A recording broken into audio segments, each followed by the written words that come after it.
অনির্বাণের কাছ থেকে আলাদা হওয়ার ৫ বছর পেরিয়ে যাওয়ার পর মেয়েকে নিয়ে সম্পূর্ণ এক আলাদা জগতে বসিয়ে নিল রাই। হ্যাঁ বন্ধুরা, ভিডিওতে লাইক দিয়ে দিতে থাকুন। বিগত ৫ বছরে যা কিছুই ঘটেছে, খারাপ ভালো সব কিছু মিলিয়ে রাই একাই জুঝেছে ওর মেয়েকে নিয়ে। অন্যদিকে রাইয়ের মেয়ে যখন স্কুলে যাতায়াত করা শুরু করে দেয়, ঠিক সেই মুহূর্তে রাইয়ের মেয়ের এরকম মন খারাপ অবস্থায় দেখা মাত্র রাই চমকে উঠে এবং বলতে থাকে যে, কী ব্যাপার মা, কী হয়েছে? স্কুলে কোনো কিছু সমস্যা হয়েছে? তাহলে তুমি বলছো না কেন? এরকম মুখটা গম্ভীর গম্ভীর লাগছে কেন বলো তো, কী হয়েছে? ঠিক সেই মুহূর্তে রাইয়ের মেয়ে যখন রাইকে চাপটে ধরে অঝরে কাঁদতে থাকে এবং বলতে থাকে যে, মা আমি আর ওই স্কুলে যাবো না, ওই স্কুলটা বড্ড বেশি পচা। ঠিক সেই মুহূর্তে রাই বলতে থাকে যে, কেন মা, কী হয়েছে?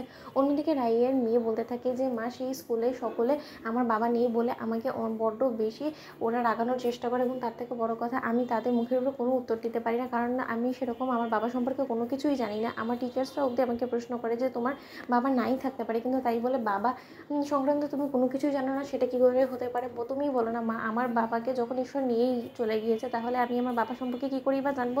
তুমি তো বলো যে আমি নাকি অনেক ছোট্টবেলায় আমার বাবাকে হারিয়ে ফেলেছি, বলো না। ঠিক সেই মুহূর্তে রাই অঝরে কাঁদতে থাকে এবং বলতে থাকে যে, থাক মা, এসব প্রশ্ন যে বা যারা করেছে তাদেরকে তুমি পাত্তা দিবে না, এবং তার পরবর্তীতে ওদের সঙ্গে তোমার মেলামেশা করার কোনো প্রয়োজন নেই। ওরা ওদের মতো থাকবে, তুমি তোমার মতো থাকবে। ঠিক সেই মুহূর্তে রাইয়ের মেয়ে বলতে থাকে যে, আচ্ছা মা, তুমি সবসময় বাবার নামটা নেওয়া মাত্রই তুমি কেন সব কিছু এড়িয়ে যাওয়ার চেষ্টা করো বলো তো?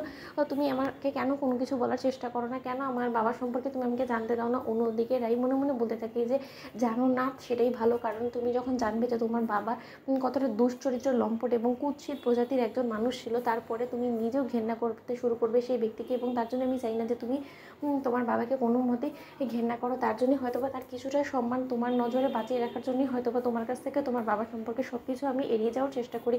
অন্যদিকে অপর প্রান্ত থেকে যখন অনির্বাণের মধ্যে অনেকটা পরিবর্তন চলে আসে, এবং অনির্বাণের মা অনির্বাণকে বলতে থাকে যে, অনি, এরকম দেবদাসের মতো না কত যুগ ধরেই বা তুমি অপেক্ষা করবে রাইয়ের জন্য? আমাকে বলতে পারো যে পাগলে পরিণত হয়ে গিয়েছিলো, সে তো নিজের পাগলামি করবে, সেটাই স্বাভাবিক, এবং নিজের পাগলামি করেই তো কোথায় নিজের সন্তানকে নিয়ে চলে গিয়েছে, তার কোনো হদিস নেই। সেখানে কিনা তুমি ৫ বছর ধরে তুমি ওর জন্য অপেক্ষা করেই বসে আছো। কোথায় আমি তোমাকে বললাম যে সিমির মতন এরকম একটা যোগ্য পাত্রী তোমার, কোথায় এই সুযোগটাকে লুফিয়ে নিয়ে মেয়েটাকে নিজের জীবনের একটা অংশ বানানোর কথা ছিল, সেখানে কোনো কিছু তো তুমি করলে না। রীতিমতো মেয়েটাকে আরও বেশি দূর ছাই করে তুমি তোমার জীবন থেকে দূর দূর করে তাড়িয়ে দিলে। এখন কি হলো বলো? এই একাকৃত জীবন নিয়ে কতকালই বা তুমি বসবাস করবে? এরকম করে একটা মানুষের জীবন চলতে পারে বলো তো? শোনো অনি, আমি তোমাকে এক সময় দিচ্ছি, তুমি একটু ভাবো। তুমি একবার হলো নিজের সংসারটাকে নিয়ে এবার অন্তত একটু ভাবনা চিন্তা করার চেষ্টা করো। তুমি স্ত্রী সন্তান কোনো কিছুই তো নেই, তাহলে তোমাকে কে দেখবে তোমার পরবর্তী ভবিষ্যৎ সময় বলো তো? সেটা নিয়ে তো অন্তত তোমাকে ভাবতে হবে।